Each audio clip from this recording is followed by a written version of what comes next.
Hello, everybody. Welcome to this episode of Beware the Board, a horror podcast. We watch a randomly selected horror movie every week. I'm Bob. I'm Ben. Hey, Ben. Hello. Oh, how are you? I'm alright. You look a little sunburnt. A little Probably tan. a little sunburnt. I was in Florida before this recording session. Yeah, today. literally. I just got back. It's 4:30 in the morning. Yeah. A little bit of a weird schedule. You know, nothing bad could have happened today. No, it's better than our normal schedules, though. Is it? Happy accidents, right? We got to record early. Happy for that, I guess. I'm just kind of thinking about this. This is probably the second time we've had a car accident right before recording an episode. Yeah. The first one was your car. Yeah. This one was my car. Yeah. At least your car survived. Dude, my legs are so sore. Bob crashed on the highway. Well, yeah. Maybe should have gone to the hospital, but he was like, I don't have time for that. Well, it's not that I didn't want to go. Well, okay, it is that I didn't want to go to the hospital. But also, like, I got out of my car and walked. Like, I'm fine. My legs are just sore. I mean, fair enough, but like they're probably bruised, but, like, other than that. especially after an accident, just for safety's sake, you should usually go to a hospital Yeah. because for a That's what lot my of mom people, said. when you're in a car accident, your adrenaline pumps up like a shit ton, Mhm. and you think you're fine. And you can think you're fine for a long time, like 30 minutes, an hour, something like that. And then there'll be this moment where your adrenaline clears out of your system and you go, oh no, I'm not fine. And when you're at that point, it can already be like internal bleeding, stuff like that. So they tell you to go to the hospital. Now, in your case, I'm sure you're probably actually fine. Yeah, I 'cause mean, it's like, been like actually almost 12 hours at this point. yeah. I'm big probably chillin'. like 6 or 8. So not almost 12, but you're probably actually fine. But it is a thing for next time. Yeah. Because people will go and they'll walk off from like getting hit by a car. It's like totally fine. You know what's crazy? But then they get to the hospital and they're like, oh, your kidneys, they're fucked. Didn't even hit anybody. Didn't even, like, crash into nobody. Hit the side of the highway by myself. Well, Only person injured is me. yeah, but that wasn't really your fault. No, it wasn't. I'm not going to explain it on the podcast because no one really gives a shit. But it's just like, this is ridiculous. I will tell the funny fact of, so, my car is sitting partway in the side of the highway. Do you want me to explain that? Bob got cut off Yeah. and he had to slam on his brakes and his car swerved. So I crashed it. It's fine. Whatever. I have insurance. They'll pay me some money. I'll buy a new car. Also, my car is a piece of shit anyway. I kind of need a new one. I had to replace a lot of stuff on it. But my car is sitting kind of in the, like, highway, right? And very clearly, I'm standing there. And I can't turn the blinkers on because as soon as I crashed it, everything shut off. It's completely dead. Like, will not move. Motor's fucked. Dude hits my car. Takes his own mirror off on the side of my car and then throws his hands up and looks at me like I'm stupid. I'm like, you're the idiot that just hit a car that wasn't moving. Idiot. Drove away. No repercussion to that, except the guy was pissed. Both people responsible for Bob's car damage drove away, which means 2 people committed a crime. Pretty miserable. But I didn't get the guy who cut me off his license plate number, and I asked the cop, and she was like, oh, nothing will happen. I went, okay. Yeah, they can't do anything. Yeah, she was like, do you want me to file a report? And I went, well, what'll happen? She went, nothing, your insurance rates will go up. That's Yep. why you should have a dash cam. Yep. I was like, oh, that's awesome. Just like for future reference. Yeah. It's really good for catching things like license plates. Or if like, this is very likely to happen at some point. If you're like at an intersection and you drive through a green light and someone runs a red and slams into you, it's really handy to have like a little thing that goes, look, it was a green light when I went. Yeah. Not my fault. Fair enough. Anyway. Yeah. Off the car crash topic. All right. We're going to do Friday the 13th, part 3. Part 3. Yeah. 3. Woo. We're almost as far into Friday the 13th as we are into Halloween. And it's been a much better experience, right? Well, Well, I guess at this point we're only in Halloween 1 and 2. which but I'm going to say, I might like those films more than, well, actually, hold on. I like Halloween 2 more than I like Friday the 13th Part 2. that's fair. But I don't know if I like Halloween. Well, that's tough, because I like both those films a lot. Halloween is objectively probably a better film, though. I think that's probably true. But Friday the 13th Part 2, or God damn. Bebe? Friday the 13th is really fun and really good. But I think that's mostly because of, like, the side effect of having never seen it before and watching it for the first time. That's fair. So, I don't know. We'll see what you think the second, third, fourth time. Still good. Still hits. No, for Friday the 13th. Oh, we'll see. Not Halloween. We're Yeah. not talking about Halloween. I'm actually curious, like, I don't know if you've told me this before, Do you have a favorite Friday the 13th film? Yeah. Okay. Well, see, it's a long enough franchise where I can go, which is my favorite Friday the 13th film for being a good movie? What's my favorite for, like, kills? And what's my favorite for just being, like, bad? So bad is good kind of stuff. Okay. I guess I'm more was asking, like, if you have a favorite when we get to it, will you let me know? Because I'm curious. Yeah. Okay. I mean, I think it's a pretty generic favorite. Oh. Okay. Like, I think it's a lot of people's probably favorite. Fair enough. I mean, I know a lot of people have a favorite Halloween film, and it's probably one. Probably the first one. Probably yeah. the first one, yeah. Mine's 2, but, whatever. Or the second one. But it's objectively not as good. but No, and it's I'm okay fine. with that. All right, but let's get started. We're not yet into the subtitle kind of thing. Epitaph So it's still just era. So it's Friday just the 13th Part 3? that's just its name. Okay. I'm curious when we're going to get to those, because I know I don't actually know any of them, I don't think. None of them. I don't think I know any of them. Actually, there's one. Isn't there one called New Blood? I'm not gonna tell you if there is. I think that is one of them. That might be. I think that's really late though. I think that might be like 9 or something. There's Freddy vs. Jason. I've seen that. Are we gonna watch that? But that's in just this? the name of that movie. Like, are we gonna watch that throughout this? So that's an interesting question, and I guess we can address that now. I don't know Okay. because like it. Okay, is it the best thing ever? No. No, but it's so But fun. It's a crossover before like big Hollywood crossovers existed. Does it predate AVP? I want to say so, but That's crazy. it might not. Because I remember 'Cause- AVP being like the big one. But I mean, we could both be wrong. I don't remember. Because Freddy vs. Jason was 2003. oh damn, really? I didn't realize it was that like early. I thought it was later than that. I thought it was like 2008 or something. But I guess my point is like it predates like the Marvel Cinematic Universe and Oh stuff. Which yeah. made that a big deal in the modern day. It's why I don't know if you remember watching anything that was like crossover stuff when we were kids was like a super big deal Mm-hmm. because it was older than all that stuff. Alien vs. Predator was 2004, so Damn. it does predate it. But also like Alien vs. Predator was, as far as I'm concerned, but it at the very least to me was never as big of a deal Really? because not to get into this too much for you because you have no basis in either Alien or Predator. I've seen Alien. But those were always in the same universe? Oh, okay, that's cool. Kinda. I mean, there was first of all, comics, right? So there's a ton of comics for Alien and Predator stuff. Not really any of them are canon anymore, but Damn. a lot of them are really cool. And there was crossover events a lot in those. Actually, same thing with like Freddy and Jason and a couple other slasher villains. That's pretty awesome. Just because they were so big that of course they got crossover stuff between the slasher guys. But the Alien and Predator ones, they were a lot more like implied to exist in the same universe because there was some cameo stuff, like Okay. background cameo stuff in some of the early Predator movies That's pretty cool. that just kind of went, hey, this is in the same universe. And so basically from very early on in those franchises, it was kind of like a fan kind of knowledge thing where it was like, it wasn't explicitly confirmed, but everyone was like, yeah. That's kind of awesome, honestly. Versus like Freddy and Jason where it's like, Why not? it'd be cool to see them together, It but would- like it is cool. there's no explicit kind of proof in the same way. I think that movie is the epitome of a movie not being good but being really cool. Right. Anyways, I guess what the thing I was trying to get on is like, it's not like the best movie ever. And I think a part of that is they couldn't decide on a script for a long time for Freddy versus Jason. Okay. Like it was such a big deal that it was hard to go, what story should we follow for this movie? I see. And, long story short, the one they do settle on kind of takes stuff from like where both series were at that time. Oh, as, that's like, actually pretty the cool. setup for like where these characters are at. Oh, so we could like sandwich it between a bunch of stuff, like as like an extra thing.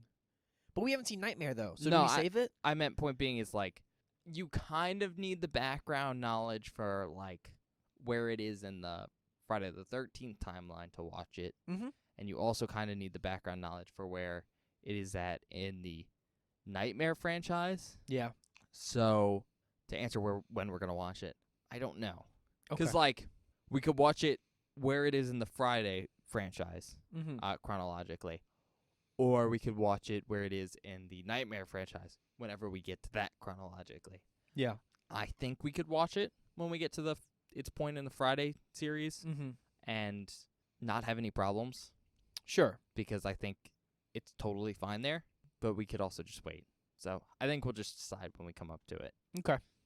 I was just curious because, like, I hadn't even thought about putting that even on the list. Because, like, there's 12 of these fucking movies. Yeah. Why not do 13? Yeah. Currently, though, I'm leaning towards we might as just well watch it. Okay.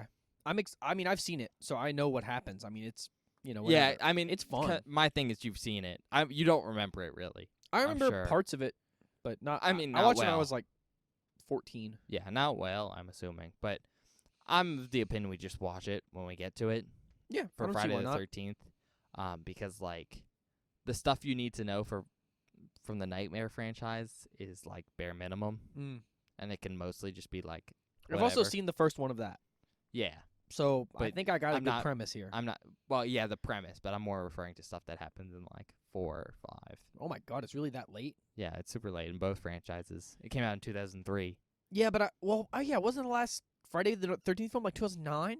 I think so, yeah. That's so weird that one hasn't come out in that long. Well, there's been distribution and Yeah. all that stuff problems. All right, let's start this. Okay, you ready for the description? Yeah. Jason's back, and this time, it's 3D.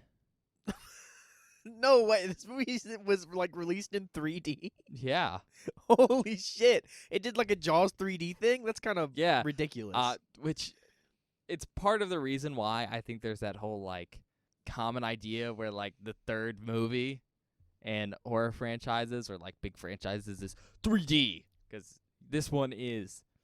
And if you look at some of the posters, even though this is Friday the 13th Part 3, on a lot of the posters, it's Friday the 13th Part 3. And then underneath that, really big 3D! Yeah. That's fucking ridiculous. So even though that this exists before, like, epithets for the series, I always think of it as Friday the 13th Part 3D. That's ridiculous. I get why 3D exists. It's a cool like gimmick thing. I don't want to watch films in 3D like almost ever. Yeah, The only thing I'll watch in 3D, and you're gonna shit on me, Transformers. That is like the only thing I'll watch in 3D. you're a shit lord, Bob. I know you're, like, the biggest fan of Transformers ever. It's not true. Specifically the Michael Bay franchise. Those are the he I doesn't don't like the TV show or anything, or actually any of the TV comics. show. The comics are pretty okay. I like the TV show a lot. He though. just likes the movies, and very specifically the Michael Bay ones. I hate you. No, yeah, 3D stuff's a little rough sometimes, because, like, let's be honest, it's a gimmick technology, Yeah, just like smell-o-vision. that one's and funny. The only difference is that, like, 3D is the gimmick technology that has caught on multiple times Mm-hmm. and has managed to stay in, like, the cultural zeitgeist. And the reason is it's kind of simple and it works. Because it's cool, but more importantly, you're able to pull it off, like, as a creator and as, like, a distributor kind of easily. Mm-hmm. And it just so happens that there was a little 3D boom, 1982, when this film came out. They were pumping these bitches out. Yeah, I think it's like 16 months after the last one, which is much, much longer than the last the 10 one. months that we had before. Yeah. But I'm still like, holy shit, really? Yeah, They did 80, 81, and 82? yeah. Holy crap. Do you see now why there might have been a slasher burnout eventually? Yeah. 'Cause keep in mind, it's not just this franchise. It was like, I mean, Halloween, Halloween was happening, yeah. Nightmare, stuff like that. And, like, at the same time, a bunch of slasher clones and all that stuff. That's crazy. Anyways, there was a little 3D boom again in the 80s. And because there was better technology, right? Because the first one happened way, way, way back in the day. Like a bunch of old Hammer films you could watch in 3D. And Well, then that just sounds awesome. even earlier than that, there was like super early 3D.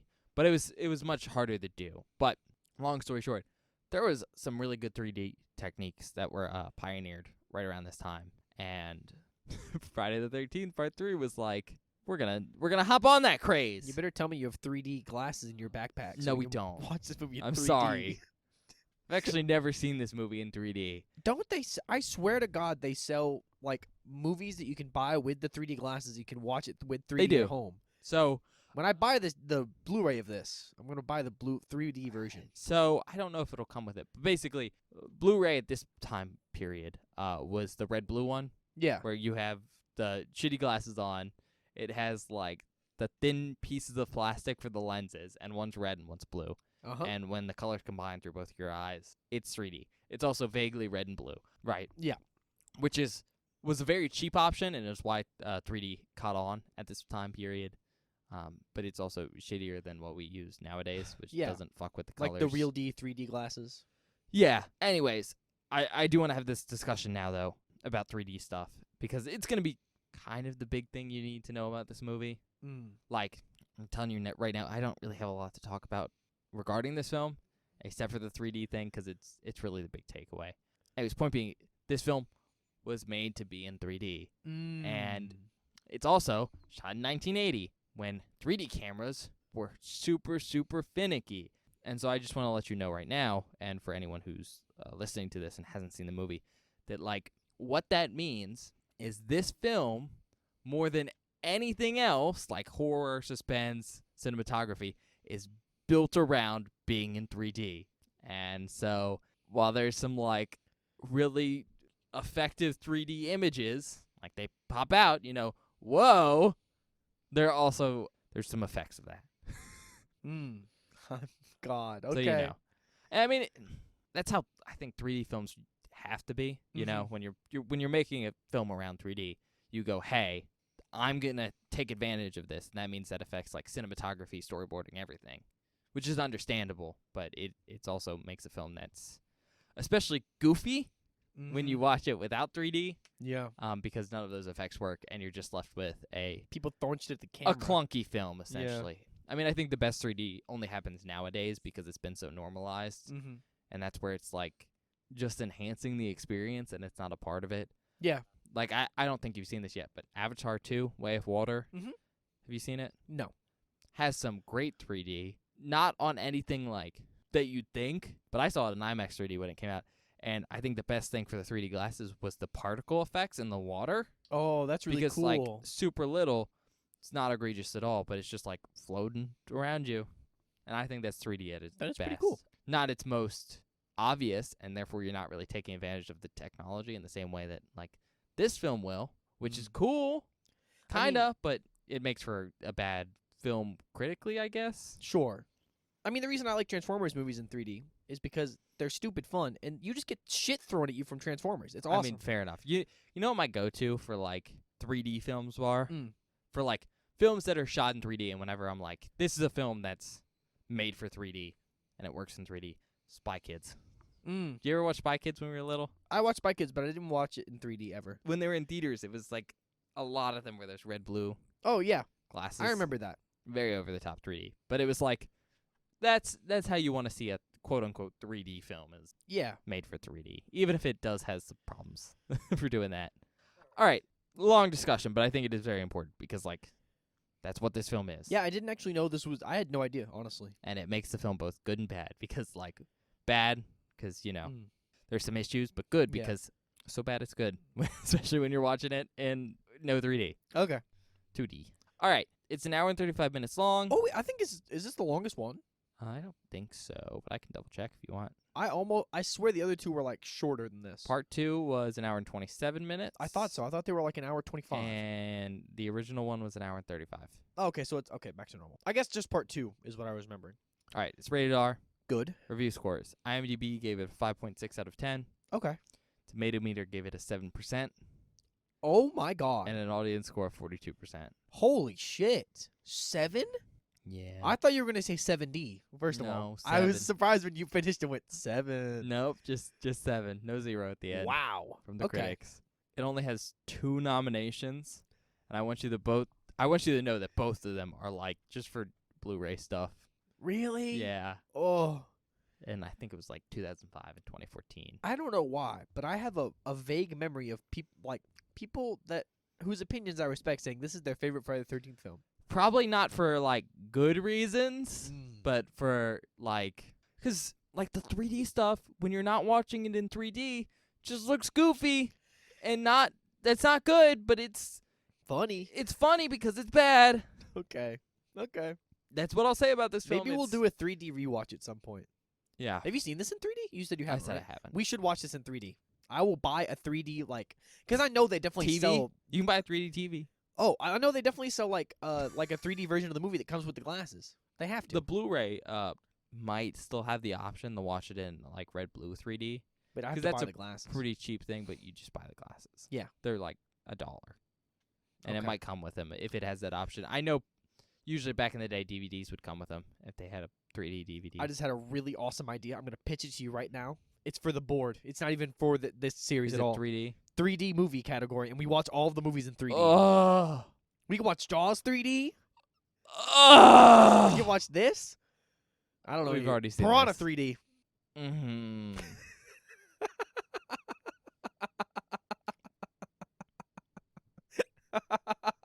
You haven't seen any of those movies, have you? No, I haven't. I'm gonna Oh. watch this one though. Oh, well, that'll maybe turn you off this idea. Okay. If It I just sounds remember, like I'll fun. ask you that same idea if you think it's still good. Okay.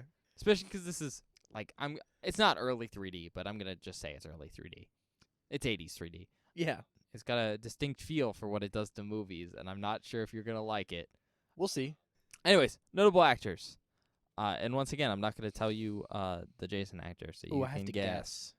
Donna Kimmel as Chris. She played Sally McQuaid in Lone Wolf McQuaid. Paul Kratka as Rick played Uncle Dave in Blood Was Everywhere. Good movie name. Tracy Savage as Debbie played Christy Kennedy from Little House on the Prairie. Never seen it. She was on 10 episodes from 1974 to 75. Jeffrey Rogers as Andy played Bob in Surf 2. I don't know that one. I didn't even know there was a Surf 1. Catherine Parks as Vera. She played Tina, Beato's girl, and Weekend at Bernie's. I haven't seen that either. I've heard it's a very good film. Larry Zerner as Shelly. They played Shelly, the Death House prop man, and Death House. David Cadams as Chuck. Played Pig's Eye from Otherworld. They were only on one episode in 1985.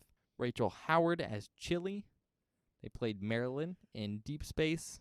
Nick Savage as Ali played pickpocket James Logan from Hill Street Blues. They were on 12 episodes from 1981 to 84. Gloria Charles as Fox played Astrid in Brewster's Millions. Kevin O'Brien as Loco played Chas and Warlock. Cherry Moggins as Edna. They were an actress from Dallas. Their role was actress on the TV show Dallas. Okay. And they were only on one episode in 1983. Steve Suskind as Harold. He voiced, this is the first one you're going to know, floor manager in Monsters, Inc. Oh. Oh. Okay. Yeah, no, exactly. He did some voice acting near the end of his career. That's pretty cool. Love that movie. And then, finally, you don't know this guy now, but you'll know this guy eventually. Okay. David Wiley as Abel. And he played Judge Carter in Society. Oh, I hate it. I hate it. All Bob knows about that film is when we were first discussing horror. I was like, Bob, do you like body horror? And he was like, no. And I was like, wow, look at this. One of my least favorite things. I showed him a picture from Society, and it's great. No, I don't. Look, you want me to throw up? Let's watch that movie. I know, I'm so excited. I'm not. We haven't had a good throw up yet. We had one in audition, and it was lame. It was gross. Mostly because it was for like the least vomitable thing ever. It was disgusting. Look, I'm gonna be honest. I've gained an iron stomach from this podcast. Like, I can't believe I didn't throw up during Day of the Dead. I came really, really, really close. I can't believe you didn't throw up at Terrifier 2.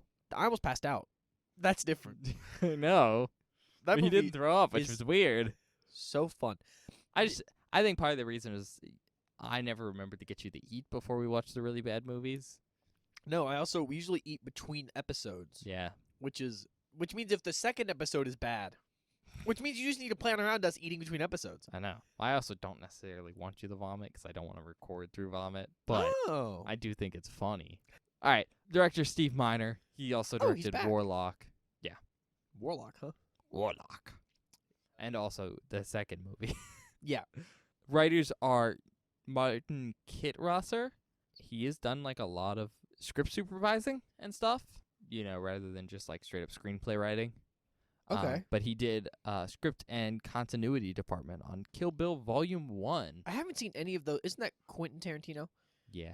Haven't seen any of those films. I've heard they're pretty okay. Well, Kill Bill Volume 1 is the first one. Yeah. The other writer is Carol Watson. She did Meatballs Part 2 Why does that sound familiar? because Meatballs is a famous movie. Okay. Meatballs Part 2 is not. That probably Fair enough, that makes right? sense. Yep. Budget is estimated at $2.3 million, Okay. with the box office of $36.69 God, million. these movies made so much money. Yeah. That's They were the first Friday the 13th movies. that's so crazy to me. I mean, it shouldn't be. And not that it's crazy, but it's just like The franchise had to be so popular that it got 12 sequels over, 40 years now? But really 30 because the last one was 2009. I want to make 13. And think about that popularity and what that must have been right at the beginning. Yeah. And they managed to get on it really, really quickly. It's like just back to back to back. I don't know. I guess we haven't really watched a big franchise like this, so I'm just not used to sequels having so much staying power and doing so well in the box office. Well, staying power's a separate thing, I guess. 'Cause Sure. the franchise has staying power. The sequels usually don't. Yeah. But they do have, like, bigger box office stuff. Yeah, it's just weird to me because, like, we're getting to the end of Halloween. Or not the end, but we got to, like, Halloween 4 and 5, and the box office on those wasn't crazy. No.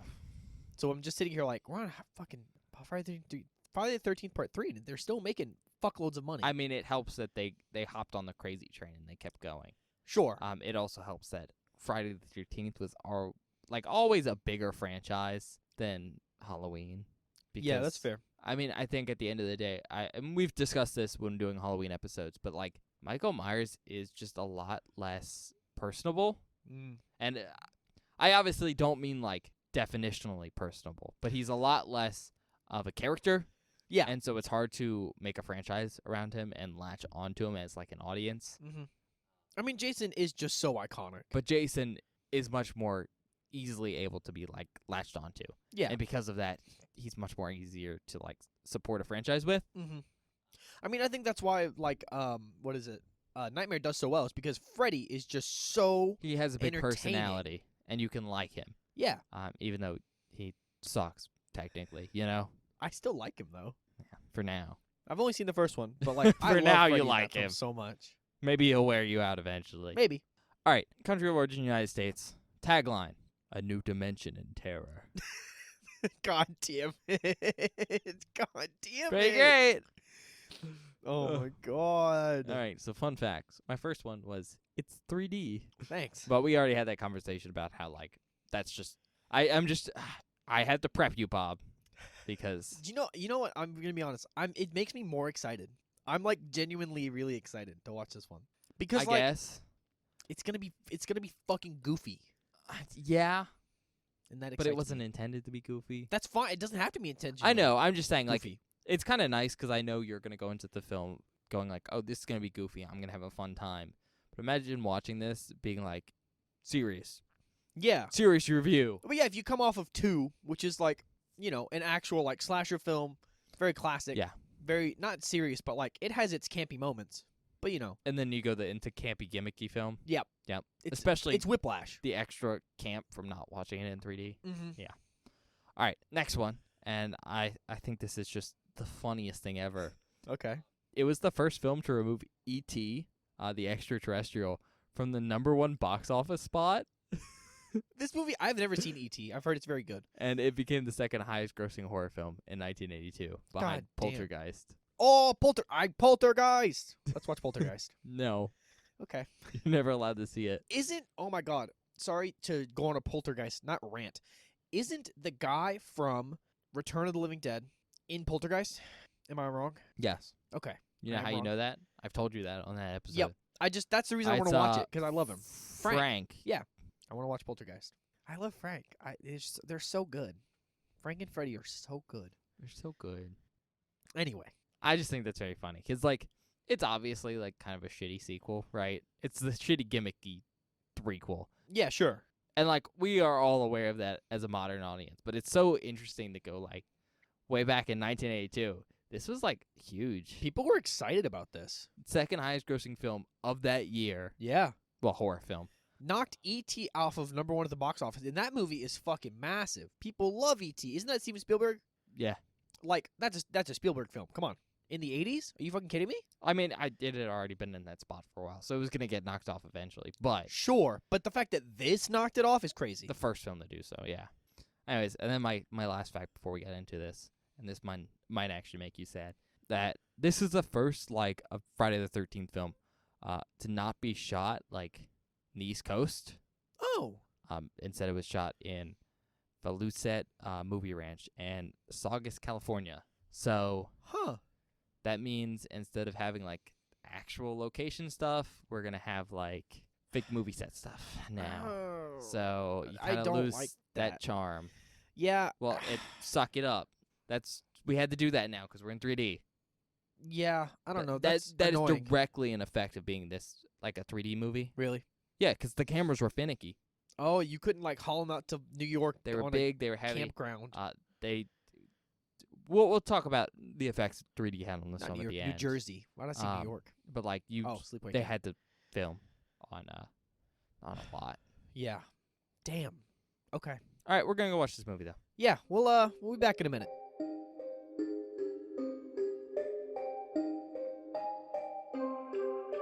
Hi everybody, welcome back. We just finished watching Friday the 13th, Part 3, 3D. No, just part 3.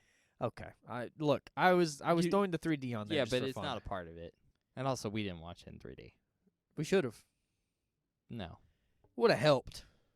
Yeah, but I don't think so. Okay. If you can't tell, Ben's very low energy on this one. A little tired. But also on the 3D thing, like, while this film was intended to be watched in 3D, I do think it is appropriate to watch it in 2D because, A, that's how most people are going to see it, but also the downside of, like, 3D films is that, well, they might have been intended to watch in 3D in the theaters. For rewatch, it's understood that you're going to have to watch them in 2D. So, Yeah. Sure. I think it's important to be critical about them when the training wheels are off, which is the 3D, right? Yeah. Because they should be able to support themselves, both as a 3D movie and as not. And we'll discuss that in a bit. Anyways, I'm just going to start with the little description here. So, spoilers for the film, and obviously spoilers for any film that comes before it. I don't think we'll have to mention anything really from the previous films, Think so. except for the simple fact that this film starts with, like, a recap of the last film. Very specifically the last 5-10 minutes. So, if you're worried about that being spoiled for you, make sure you go watch the last film. All right, so right after the recap, there's a cold open at this little food mart. And then after that, we actually get to the main part of the movie, which is following, like, a couple of kids. They're riding in this van. So, yeah, they go into this cabin in the woods, go figure. And I guess it's Chris's cabin because, like, it's unclear if she used to live there or if it's a vacation home. I think it's like a vacation place. You'd think so because it's not, like, super nice. Yeah. But it almost seems like she might have used to live there. Maybe. Because, like, her and another character, Rick, who was already at the house when they arrived, it's implied that they used to have, like, a fling going. Yeah, they But kind of had a thing. It seemed kind of serious, and it's hard for me to tell if it was, like, just, like, we come here every summer, and you're my summer boyfriend kind of thing, or if it was, I used to kind of live around here, and we've known each other for a long time, and we also dated. Yeah, I mean, Rick has a whole thing where he's like, I haven't seen you in months or whatever, blah, blah, blah, blah, blah. I think it's since, like, last summer. Yeah, it's been a while. Anyways, all these characters are at this cabin in the woods, and go figure, Jason is still trolling, He's prowling.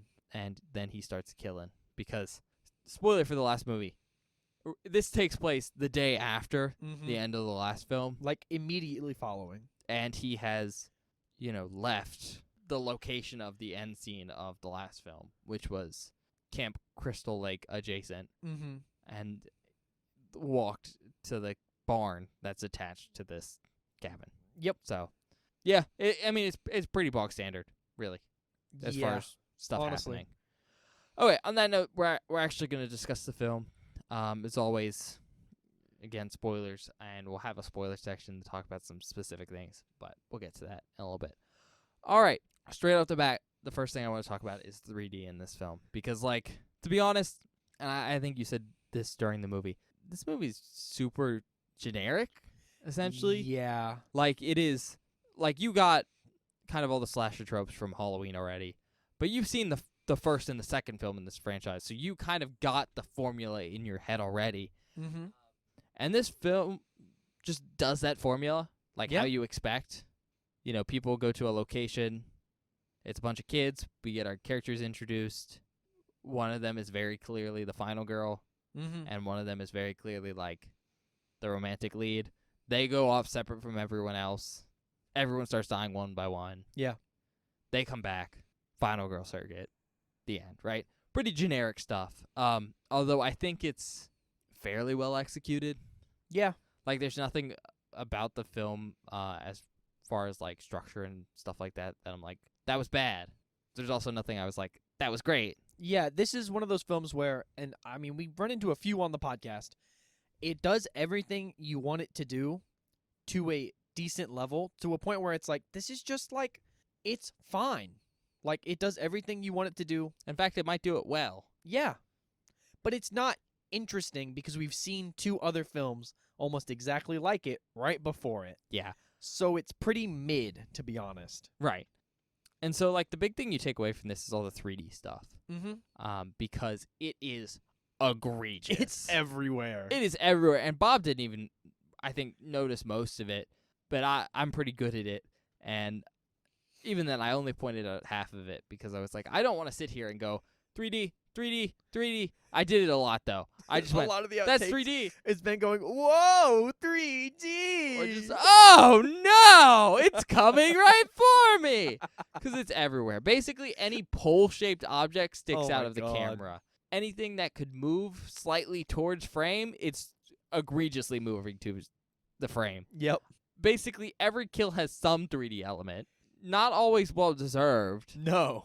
And it's just a lot. And I get it. Like, that's how you need to make a film like this be, especially, like, back in the 80s, and it was pretty fresh. Because, like, it's for the gimmick, 100%. Oh, yeah. But it makes everything look goofy Yeah. and hard to take serious. It's a bit ridiculous. With that being said, there's a really, really big issue with the 3D in this film. And that's how it affects the acting and the horror. And this is stuff I just know, like, specifically. But I think you were picking up on that, like, there's some issues with the acting stuff. And also, it's not very scary. Because No. like, the horror stuff kind of makes it gimmicky. Mm-hmm.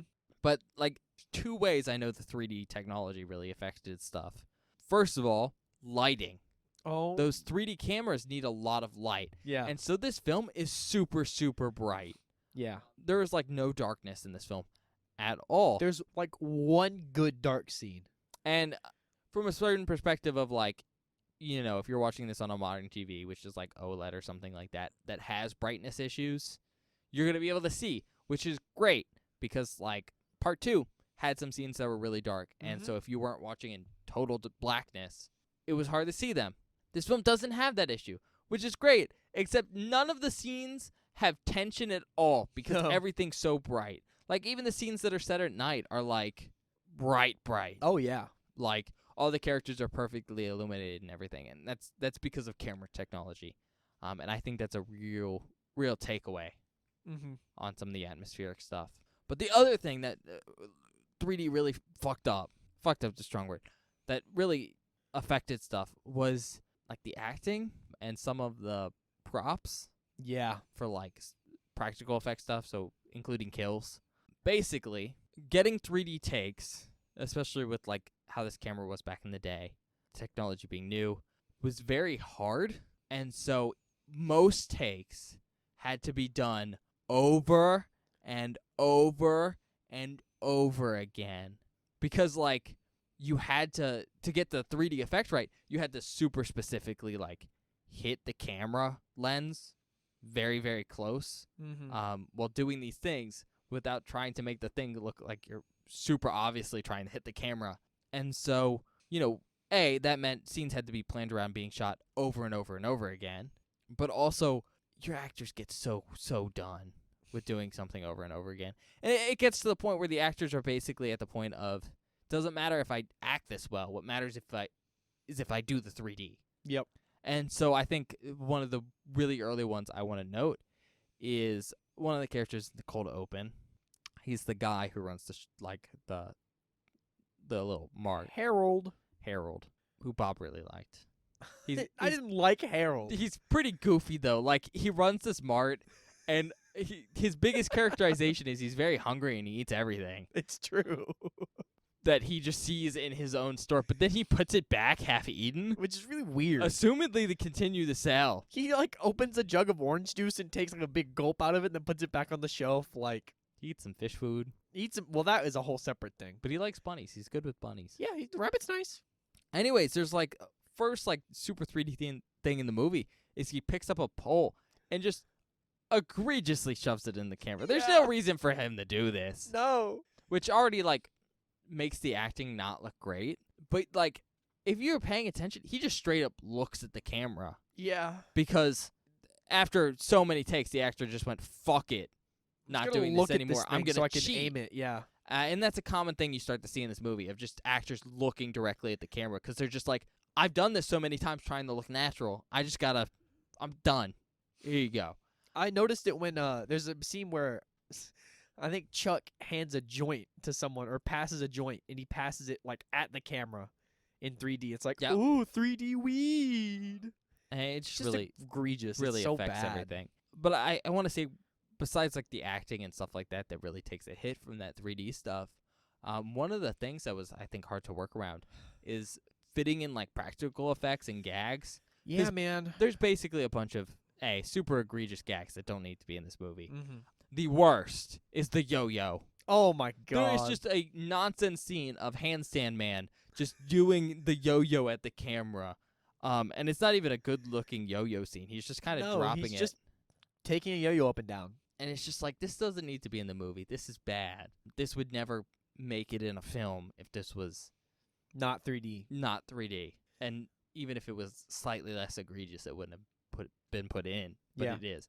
And so stuff like that's just very frustrating because it stands out like a sore thumb. It feels like a really bad gag in a comic strip just because this whole film seems kind of cartoony, especially when fair. you're not like... If you were watching this in 3D, I feel like there would be a sense more of like reality Mm-hmm. because it would look slightly more normal. Yeah. But with the way perspective like turns out when it's in 2D, it just looks cartoony. It looks weird. like, again, I say the cartoon thing or like a comic strip because it looks like someone's drawn something like it's 3D where it has the weird dimension stuff. But yeah, last but not least, I just want to mention the fact that like because things had to be shot so often, certain effects need to be able to be quickly reproduced Mm-hmm. over and over and again. Because like, and I think this is very noteworthy with like kills. Yeah, Because dude. like, if the kill wasn't shot right, you wouldn't have gotten the 3D effect on it. Mm-hmm. And so I'm going to mime something here for Bob, and so he's gonna probably start laughing. So beware, 3-dimensional gag on our 0-dimensional podcast. One-dimensional? It sounds not a dimension, but still. The kill with the Yeah. Oh my god. yeah, Bob's got it. That one had to be reproducible, which is kind of impressive from a technical standpoint. Yeah. But it made it not look great. No, it's not great. It could have looked so much better. Like the body replacement in that Mhm. scene. For anyone who's wondering, it's essentially the last kill in the movie. Yeah. I think it basically is the last one. Yeah, I would say so. I mean, kinda, but yes. Yeah, the body part that we get to see in that scene looks very fake, and that's because it had to be like collapsible. Oh, that makes sense. It totally explains how that works then. That makes sense. So you could do it over and over again, Yeah. and so you could get the effect flying at the camera. Mm-hmm. But the thing that flies at the camera is also on a wire that you could very clearly see. Yeah, it doesn't look awesome. It doesn't look great. It looks very goofy. It also, like, while we're talking about 3D ruining kills, there's one kill that is so cool if they didn't have to do the 3D bullshit. Which one is it? Oh, yeah. That one is so good if it just plays out like normal, because it's so fucking cool, like, brutal. The 3D effect, they had to do it, like, super slow and weird, and it looks funny. It's not great. I'll put it this way. It's a ranged kill. Yeah. And it The 3D effect ruins It- the swiftness of the murder. It looks like something you'd see in a bad archery cartoon. Yes, it's ridiculous. And that's like one of my big issues with the 3D is like it ruins the thing you come to watch a slasher for Yeah. is the kills, and it's like, well, these kills have been ruined because you're trying to do this dumb 3D gag. With that being said, once again, this film does creative kills. Yeah, they're good. I like them. And that's always great. Once again, I think my big problem with the first movie was how uncreative those kills were. Mm-hmm. You're starting to see it now. A little bit. Yeah. And these ones are cool. They're creative. You don't necessarily expect them. And so that's kind of like the fun part for the audience, especially when like it's kind of a bog standard premise.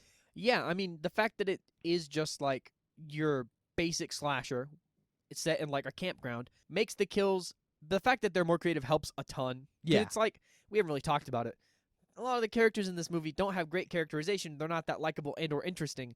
So the kills really make up for a lot of that. Yeah, and I mean, I think that's kind of one of the few benefits of having such like a bog standard like premise and like not great characterization is it acts as like the serving tray for the kills as the maitre d' of Jason plates them up for you and like pulls the Pulls the cloche off. Yeah. How the fuck did you know the name of that, Bob? I took 2 years of culinary classes. Okay, fair enough. For anyone who doesn't know, it's that silver dome thing they put over the dish. Yep. All right. But yeah, I mean, I think the kills really stand out in this film because it's such a bog standard thing. Because they're creative. They don't necessarily look the best. No. And a lot of the 3D effect takes away from what is there to begin with because of how it's funkily shot or just looks. But they're creative and they're fun. And in the turn, which makes them better than the second film, I think, is that we actually get to see him this time. Yeah, it helps a lot. So, it helps so much. Yeah. It's basically what I wanted from the second film with getting to see them. With I'm telling you. all the creativity there. If I could watch a unrated cut of the second film, I'd probably love that film so much more. I know, and I think you get to see that in this film because you Mhm. get to see what creative kills look like on camera. Yep. Okay. Aside from that, the only thing I want to mention is two characters. I mean, we'll get to the spoiler section and we'll do stuff there because I do have stuff to talk about there. Yeah, we have something we need to explicitly let the audience know. Yeah, but before we get to that, I do want to mention that well, none of the characters are great. No, I mean, even our main like couple, the final girl and the love interest, they're fine. they're fine, but they're kind of boring. They're boring, and also, so spoilers for 2, I guess, for Halloween, Jesus Christ, Friday the 13th Part 2. You know, they did the thing we talked about in the intro, where like the final girl and her love interest go off, and people start dying while they're gone. Yeah, At least in 2, we got to see them do some stuff like while they were away. that And made it was sense. interesting and it made sense, and like they were characterized well, and I didn't hate them. In this, they literally fuck off for 45 minutes, and you don't see them like at all. Like it's in the second film, the characters leave the camp Yeah. for reasons that make sense in the story, Mm-hmm. both from like a in-universe standpoint and from like progressing the plot standpoint. And like stuff happens from them leaving the camp that probably couldn't have happened otherwise. Yeah. In this film, it's just like they fucked off.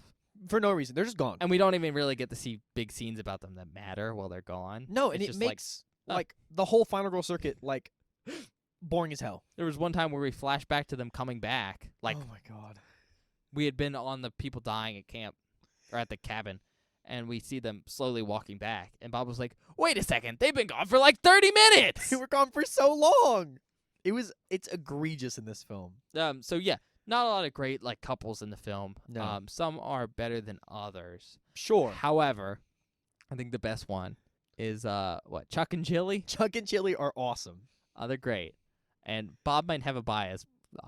Can't imagine why, but yeah, they're pretty great. I think they're funny. They don't have like the most characterization ever, and I think that's kind of because they're just like very stereotypical stoner characters. Yeah, but at least like I They- enjoy them. But they're fun because they're stereotypical stoner characters, and they also have just a little bit of an extra dynamic to them that I think is sorely lacking in a couple of the other couples. Mm-hmm. Very specifically, it's this funny like flip of gender roles where Chuck is like a scaredy cat Yeah. and Chili's just kind of the really brave ones. It's like Man up, Chuck. Yeah. I'll protect you. It's really, really good and really funny. Yeah. Additionally, I think the only other character I really want to mention that gets like good characterization. Well, I guess there's two. One of them Bob specifically doesn't like, but they again have the goofball character in this film, Shelly. Bob didn't like Shelly. He doesn't have that likability to him that Ted has. No, it's a Ned situation. He's better than Ned, though. He's better than Ned. But that's not hard. That's not. Yeah, Ned sucked. But like the other one that's pretty decent is Vera. Yeah. I think Vera had a surprising amount of depth to her, which was just kind of interesting to see. Yeah, because I wasn't expecting it. No, 'cause because she she's just- like the most minor character in this film. Exactly. So that was cool. All right, ready? We'll do the spoiler section. Can we talk about one thing before we go to spoilers? I'm sorry. Fine. Well, no, it's just something that we should include Fine. Do before it. we do the music. Oh yeah, the music's in it. It's pretty good. I like this music more than in the second film, but I mean, not as much as the first one. It's kind of the same music. They're just using different parts of it at different times. Yeah. I think the music usage here is a lot better. The only thing that I will really say is different is the version of the Friday the 13th theme they use in the opening is just like synthy, and Bob's a slut for synth. So, you know. That's it. That's it. like That's it. why he's saying this. I like the music better in this one. I just enjoy the synth. It's solely because of the opening. Although I will say, opening's the coolest opening in any of the Friday the 13th films. It's pretty cool. Because pretty rad. It's 3D. Whoa! No, like, okay, so I like the music in the first one because they use it subtly, and it's a lot more minor, and It's mature. It's more potent when they use it. 2, I don't like it as much because it's the same music, but they use it more often, and it doesn't feel as important. In this, they updated the theme and made it different enough to where it doesn't feel like it needs to be potent and important, right? Yeah. So I think the use of it is better here. Fair Because enough. it feels more, I don't know, score-esque and less like theme, Yeah, I guess. if that makes sense. I don't know. Okay. They also use the Oh yeah, that's back, which I still like. A It's lot growing more. on me. a honestly. lot more, which is nice because I love it. I love it too. But also they in the last film they basically only used it when Michael was there, and mean in this Jason? film, yeah, Jason. You said Michael. I'm sorry, Bob said Michael We- a shit ton during the recording. I No, don't we me. It was you. You kept saying Michael. You kept saying it the whole time. Well, because I'm gonna be honest. Save me spoilers. Jason does some Michael-esque stuff in this film. Where I Nah. went, he just Michael'd it Michael up right does there. some Jason-esque stuff. Michael comes before Jason. Yeah, but Jason did it better. You said that too, and I don't believe you at all. Does it better. Maybe later. At You this know point, why? no. Kane Hodder. Okay, Kane Hodder's pretty great. Yeah. Oh, we haven't done. Hold on. Before we go to that, we should do the guessing game I know. because I don't know who this is. Are you gonna guess Kane Hodder? Kane Hodder's a good guess, but I don't think so. Not yet. I don't know when Kane Hodder started doing stuff, so I don't know when to start guessing Kane Hodder, right? Whenever. I'm surprised you haven't guessed for every movie. No, because that's like that's like cheating. I'm like guaranteeing I'm gonna get it right eventually. It's like choosing D on every answer. For a Exactly. Because it's eventually going to be him. test. What if I lied to you this whole time? What if he never plays Jason ever? I know that's just not true. I'm like aware that is I know, not but true. what if this was a long-running like ruse? That would be insane. I want to guess Dick Warlock because we're at what 1982, Yeah. which is Dick Warlock's coming off of Halloween 2, and also Halloween 3. But I don't think it's Dick Warlock because Dick Warlock's not that big. If that makes sense. Fair enough. What is the name of who was it? George, the Michael from Halloween 5. I'll guess him. No. Okay, who is it? It is Richard Brooker. No, I don't know who that is. Cool. He played Ogress in Deathstalker. That sounds cool. Cool name. Cool. It's got name. one of those covers that looks like the classic like barbarian kind of comic book thing. Oh, that's You know awesome. what I'm talking about? Yeah, I know exactly what Okay. you're talking about. They use it on like Conan and stuff. Yeah, like this is gonna be Grognak the Barbarian from Fallout, like those classic stuff. Sure. Yeah, no one knows what I'm talking Or about. like Just like classic fantasy stuff. the Angel from Terrifier 2. Oh yeah, that too. That art style. That's a better example. I For the referenced audience. movie. Yeah. All right. We're gonna go to the spoiler section now because we have very specifically something to talk about. Yeah, we'll So we'll be back in like a second because this will not be very long. yeah. Hello, everybody. This is Future Bob coming at you to let you know that if you do not want any major spoilers for this film, please skip to 1 hour, 5 minutes, and 59 seconds immediately. Once again, that's 1 hour, 5 minutes, and 59 seconds immediately. Okay. All right. So, straight off the back, heavy spoiler here. Yep. Heavy spoiler here. Heavy spoilers, So- guys. Fair warning, right? Yeah. Hope you've seen the movie now. All right. So, Jason gets his mask in this one. Yeah, and it's ridiculous. The way that he receives it. So, no. The way he receives it makes sense. Okay, no. I'm Bob's- angry at the way I'm mad Bob's about gripe it. is who he gets it from. Yes. Shelly, the whole movie, is like a goofball prankster. We've discussed that. But he really likes doing the shitty pranks where he pretends he's dead to his friends, Yeah. which obviously comes back to haunt him because when he actually dies, no one cares. Yeah. Because they're like, oh, Shelly's pranking me. And it's like, no, he's dead, bro. Fuck you, bitch. Yeah. But, long story short, Shelly has his bag of tricks, and his bag of tricks, I think, is more of a box. It's like a briefcase. And one of the things he has in there, besides a full-length spear gun, That works. it must have been foldable or something. I I don't know have how no he got idea. it there. Is a hockey mask because, surprise, for anyone who hasn't watched the films, up until this point, Jason doesn't have a hockey mask. No, he doesn't. In fact, through 2/3 of this film, Jason doesn't have a mask at all. Yeah, it's just him walking around with his face out. They just don't show his face. Yeah. They show, like, his head a little bit. They show his bald head. But that's you about don't it. really see it because, again, spoilers for the last film. In that one, he wears a pillowcase kind of thing. Mhm. I think they decided that mask wasn't, like, super great. It's not iconic at and all, so really. they were looking for something a little bit more, I think the issue isn't iconic. It's just less imposing.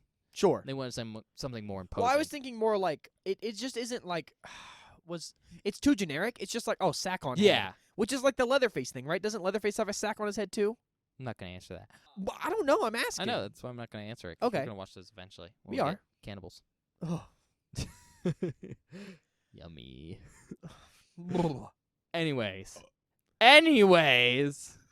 looked away from the mic when I did it. Shelly brings his hockey mask with them, and obviously when Shelly kicks the bucket, Jason manages to steal it. And, from this point on, he has the hockey mask in the franchise. Like, the most iconic thing about this character. And interestingly enough, he didn't get it until the third movie, which is so bizarre. It's weird, right? Like, Michael starts with the mask.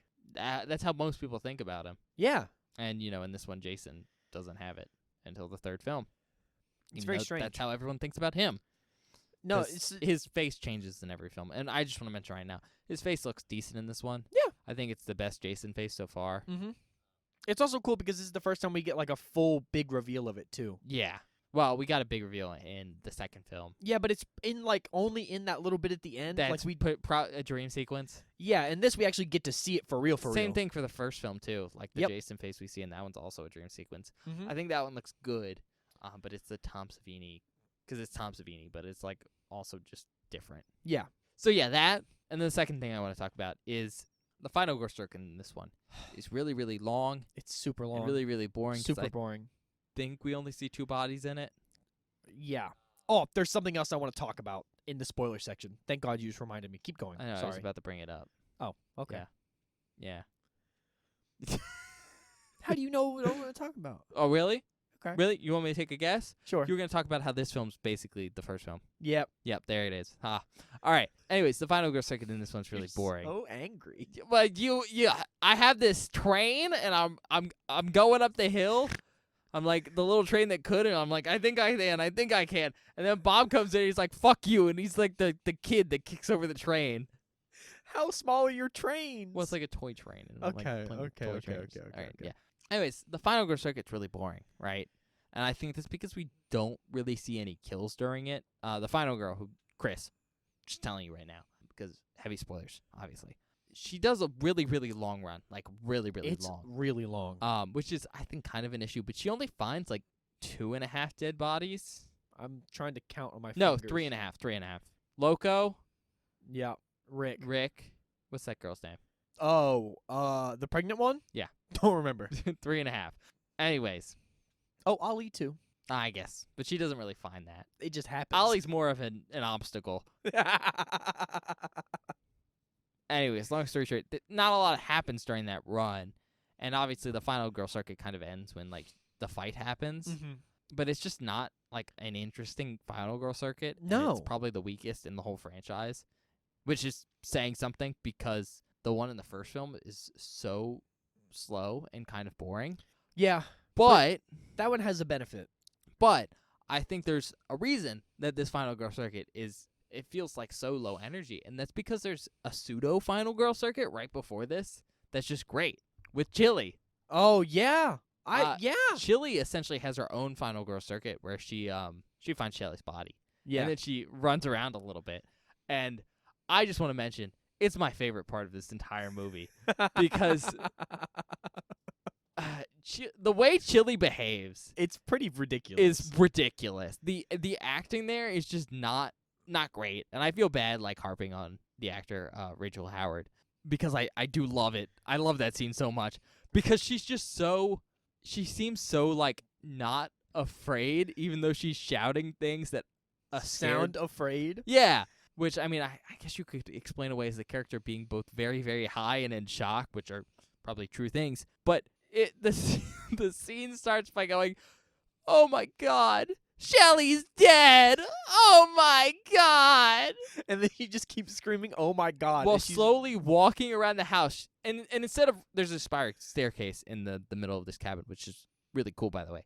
But instead of like running up it like she would be, she like power slowly walks. walks up it, walks into a room, walks out, and is still just going, "Oh my God!" She doesn't even find any bodies up there. She just looks around like, "Oh no!" It's preposterous. Yeah, a lot of fun. All right, I already mentioned that at this point to prove a point to Bob. Yeah, fuck you, Bob. You're so angry this episode. You're such an angry camper. I wanted to go home. I mean, fair. No, that was my like I'm an angry camper reference. Like, Oh, my yeah. kid stuff. Okay, Yeah, okay. yeah. I could buy it. Yeah. I'm a little big to be a camper. No, so this film, I think Bob raised a good point during the movie that it's very similar to the first movie. I mean, obviously there's the structure stuff, but like very specifically from a kills aspect. A kills aspect into reveals aspect. It's very similar. And I think it's nowhere more obvious in one of the kills during the Final Girl Circuit. In fact, a number of the kills during the Final Girl Circuit. Maybe all three of them. Because the first one is a guy flips down from a tree. Which happened in the first film. Which happened in the first movie. The second one is someone's thrown through a window. Which is explicitly from the first film. Yes. And then the third one is there's someone in a closet that's revealed and then falls over. Mm-hmm. And that also happens in the first movie. And I mean, I think the thing to take away here is that, like, while a lot of the stuff that happens in this film, especially kills, feel kind of mirrored towards the first film, which A is probably like an homage thing, but also because it fits the genre really well. I mean, yeah, but homage in only the third movie? Like, come on. Well, they did some homages in the second one, I but guess, also it's pretty lazy. Yeah, that's my point. And this isn't like the greatest film ever written, so it's whatever. But I do think it's important to note that this film does them really well. I think it's just because of like some practice with the format, but also some pacing things. Mm-hmm. Like the person getting through the window is so much more effective in this film That's fair. than the first one. No, that's completely fair. In part because the person who flew through the window in the first film seemed like they shouldn't have been dead Mm-hmm. because they died off screen, and then the focus wasn't how they looked after their death, so they didn't look great. But in this film, the person who flies through the screen, we got to see die in a good way. And they explicitly have those wounds and look like they got killed in that way. And while they don't look great, No. because they're like very easy done touch-ups to make them look like that kill, it doesn't matter because you got to see the kill. Mm-hmm. All right. Anything else you want to mention in this section? Do we want to talk about the awful way this film ends? Because I don't like it. Yeah. If you know explicit, like, because, like, look, spoilers for the first two films here. They both end with dream sequences. Dream sequences, and they do the same thing in this one, except this one is completely choreographed and really terrible. Yeah. In comparison. Also, I want to say this. It's the same dream sequence. Mm-hmm. Like, it's quite literally the same gag. From the first film. Now 3 times in a row. Yeah. And it's not good. It's not good. In fact, this gag is it's like scene for scene almost identical to the first film's Yep. one. There is one difference. Yeah, and it's literally one. a very shitty difference. Yeah, it's a pretty garbage tier difference. Because also, it doesn't make any goddamn sense. Well, it didn't make sense in the first film It didn't make sense in the first one.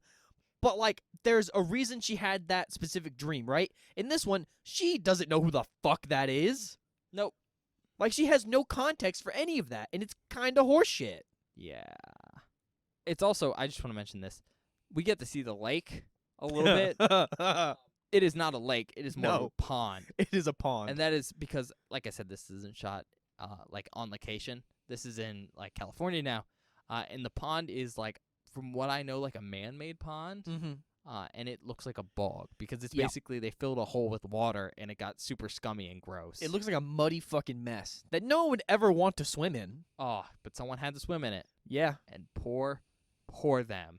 Because that must have Yeah. been filled with so many insects, like Mhm. mosquito larvae and probably leeches. Ugh. Ugh, gross. Okay. Anything else? For the spoiler section? Well, I mean to say about the movie because we're going to leave this section and go straight to reviews. Yeah. I mean, we already talked about how 3D kind of ruined some kills, but I don't really want to go into more detail about that. But, it did.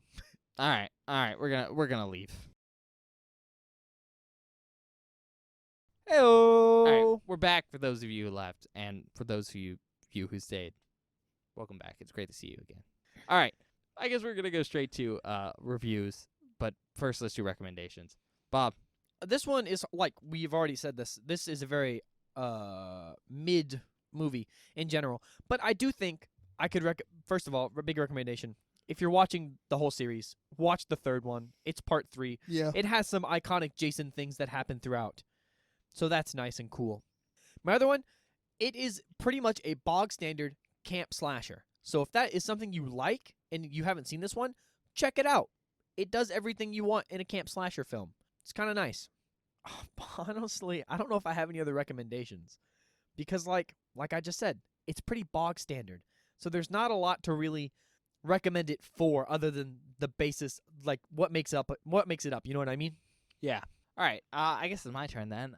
Like Bob said, the big ones, if you're a fan of the Friday the 13th, like the series, especially if you're watching it through, you should watch this one. It's important for the series. And it also, features all the things you'd want from a slasher, even if it's, like, pretty generic. So I'd recommend it if you're looking for, like, one of those. However, my big recommendation for this, that isn't, like, go watch Friday the 13th, is if you want to see, like, an 80s kind of 3D movie, this is great. Like, you're not going to take it seriously. No. And it's not going to be scary. But it fits in that same realm as, like, Jaws 3D. Sure. Where it's just kind of goofy. It's 3D. It's a horror movie. You know what you're getting into. But, like, if that's what you want, it's kind of a fun watch. Especially if you're doing it with, like, friends. I can imagine having a good time just making fun of it. Oh, for sure. And I mean, we did. Yeah. But, like, the more the merrier, you know? Fair enough. On that note, rate it, Bob. Look, what did I give the last one? I don't remember. 3.5 or something? I gave the first one a 4.5 or some crap. Something egregiously large. Well, I like the first one is my favorite one so far, and I'm standing by that because I just like the style of that film. But I've said it about 4 billion times this episode. It's pretty standard. The 3D stuff does take away because we didn't watch it in 3D, and also it just adds some goofy elements that I'm not like. I like a good goofy scary movie, but you can tell they weren't trying to make it goofy. They wanted it to be 3D and serious, which doesn't work because the 3D elements are too ridiculous. Yeah. Like, even if they were in 3D. Yeah. I mean, like, the yo-yo thing is just like, what in the fuck? It would have been slightly more balanced, but you still. Yeah. And there's nothing in this film that I went, oh, wow, that's really awesome. It's like, it's pretty mediocre. But, I mean, it's not bad in any way whatsoever. I'm in a pickle. I'm really in a pickle with this one because, like, I don't really know how to... I know how I feel, but I don't know how that would rate. I think it does the slasher elements enough and the kills are fine enough. Even with the egregious 3D bullshit, I can give it a 3. All right. I think that's pretty fair. All right. For me, 2.5. I almost gave it a 2.5. Because, like, look, it's a pretty all right movie. And I think overall I'd give it like a 3. But the 3D I think really kills it for me. Yeah. It's really what takes away a rating. Because, like, even if this film was intended to be 3D and that's, like, the intent behind everything, it really just fucks up most of the film and makes it worse. Just like the acting, some of the lighting. Hell, even the actors are, like, just kind of done with it at certain times. I mean, I think for all intents and purposes, I might give it a 2, but because like it was intentional, and I mean, I think being gimmicky is what this film is intended to be. I think I really do have to give it a 2.5 because it did succeed, just at great expense. Mm-hmm. I mean, I think that's really all I have to say. Because overall, besides the 3D stuff, well, it is kind of generic. I think it's pretty decent. Yeah. Like, it does a lot of things well, I think because it's had time to polish the formula. I mean, it's like a polished version of the first film. And, well, that's not like a 4 worthy. It might be a 3 or a 3.5. But, again, the 3D really takes away from a lot, even if it was intentional. So, I'm going to give it a 2.5. Yeah, I was really stuck between a 2.5 and a 3, but I think, yeah, I think giving it a 3 is fair, mostly because of everything you just said. Like, No, that's 100% fair, and I was kind of borderline because I'm like, it did succeed the goals it wanted to be because it's super cheesy, yeah, like egregious 3D, but then I'm like, but it also messed up other things, so. no, yeah, that's completely fair. All right, we're going to go to the outtakes. Yeah, we'll see you guys in a minute.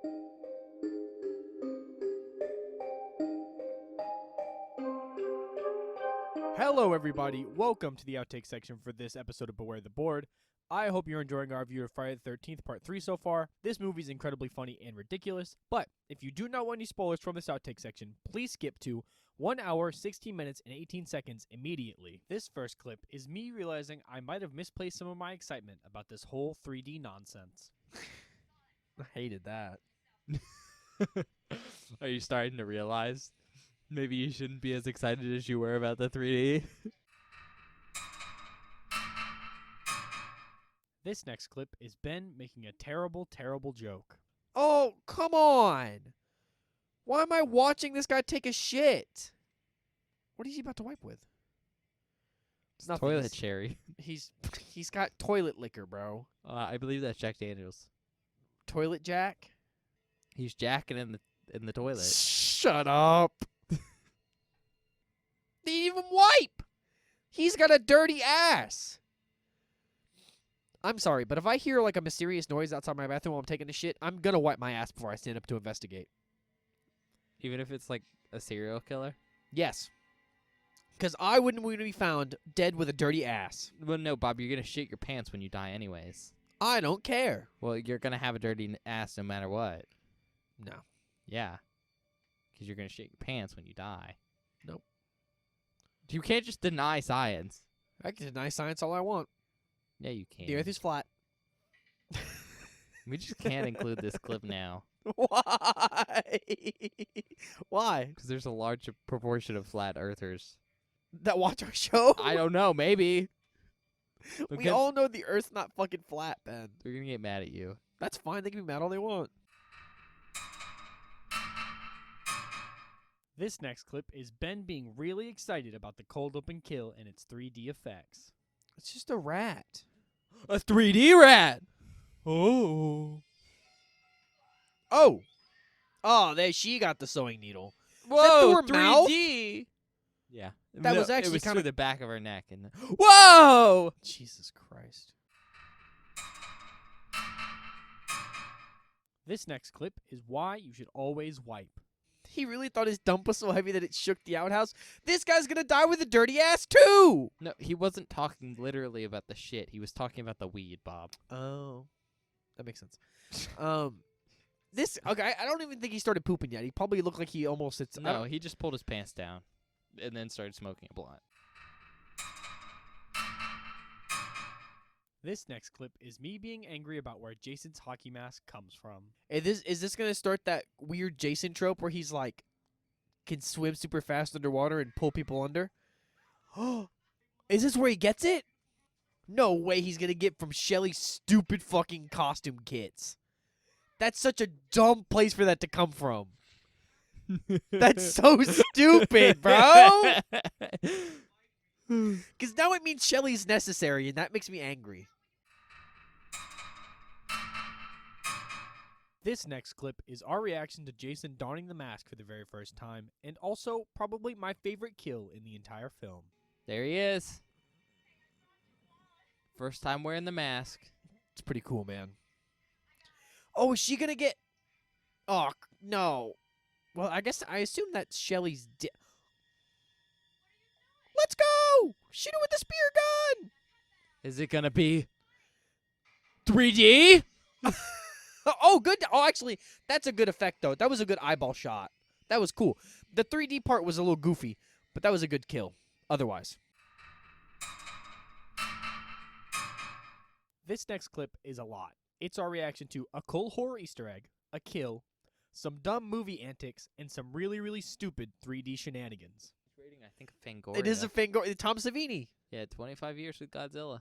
That's actually really cool. Oh, my God. Yeah, I know. Godzilla's like 60 now. Nah, that's not what I'm talking about, Ben. I don't care about the Godzilla thing. Oh! That was a cool one! That was a good one. Hammock-related accident. Not accident. Hammock-related murder. But that was sick. Thanks, Rick. We have not seen them in like 45 minutes. Nope.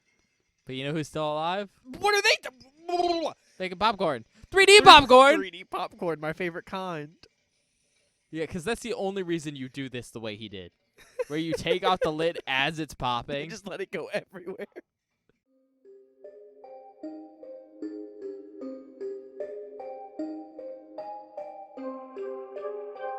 Hi, everybody. Hope you enjoyed the outtakes.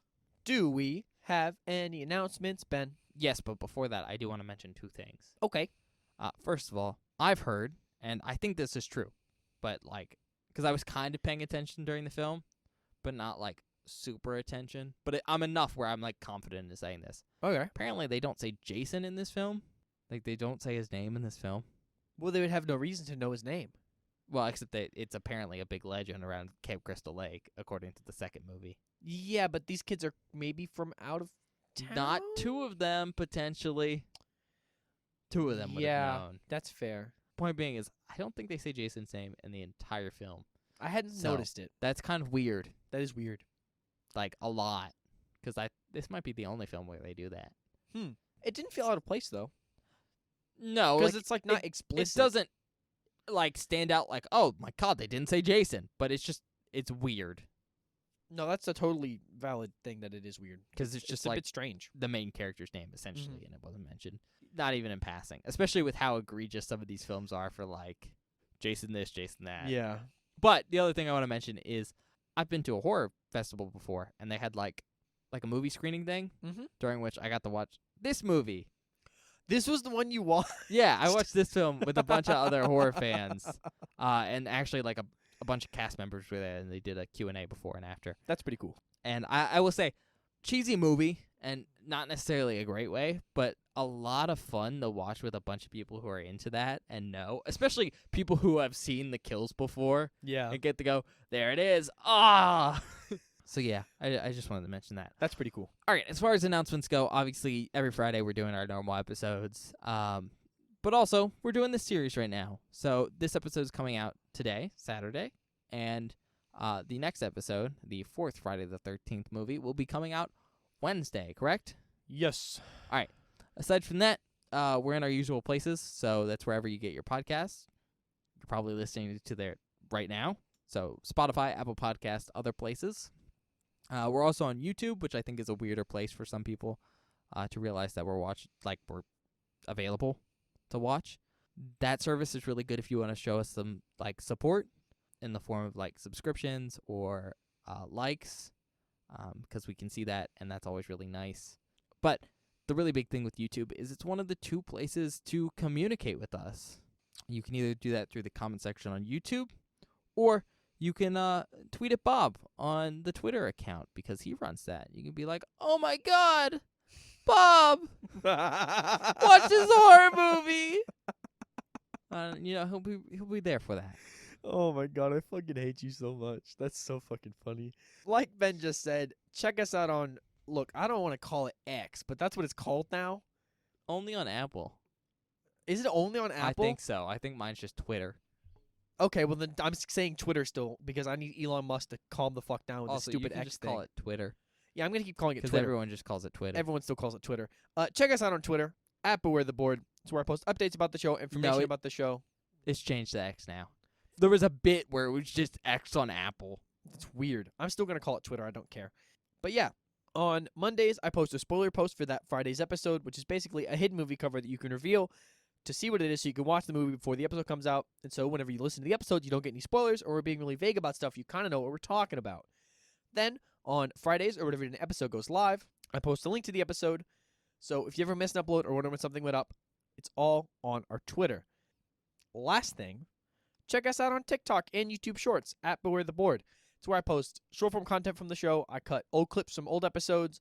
I go through and I rescope old footage for new content. So if you're into short-form content and enjoy the show, check us out there. Hopefully we'll have some more up soon. I know it's been a while. We've been really, really, really busy with this series and also convention prep, so I haven't had time. But I think that's the last thing. All right. See you guys later. Yeah, we'll see you guys next time.